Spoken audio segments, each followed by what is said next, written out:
Siistama kana yoo fayyadamtan siistama koompitara keessanii yoo xiqqaate 300 ol kan ta'u siistama 300 ol kan ta'u bakka tokkotti argachuu dandeessu jechuudha. Kanaaf siistama kana yoo fayyadamtan koompitara keessan irratti siistama garaagaraa koompitara keessan jiru asiif achi deemtanii barbaaduun isin hin barbaachisu jechuudha kana booda. Kanaaf kana gochuudhaaf immoo bakka tokkotti siistama keessan bakka tokkotti fiduudhaaf maal gochuu qabdu? Fooldera deesktooppii keessan irratti fooldera uumtu jechaadha. Fooldera edda uumtanii booda riineem gootu jechaadha. Riineem gochuuf immoo koodii ishee kana fayyadamtu.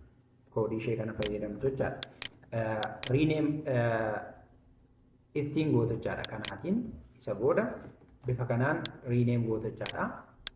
Isa booda guutummaan guutuu siistamni keessan yookiin guutummaa guutuutti siistamni keessan bakka tokkotti orgaanaayiz ta'a jechaadha.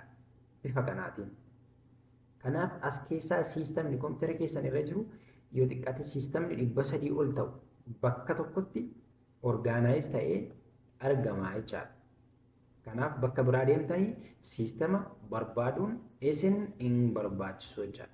Kanaaf egaa koodii kan argachuuf immoo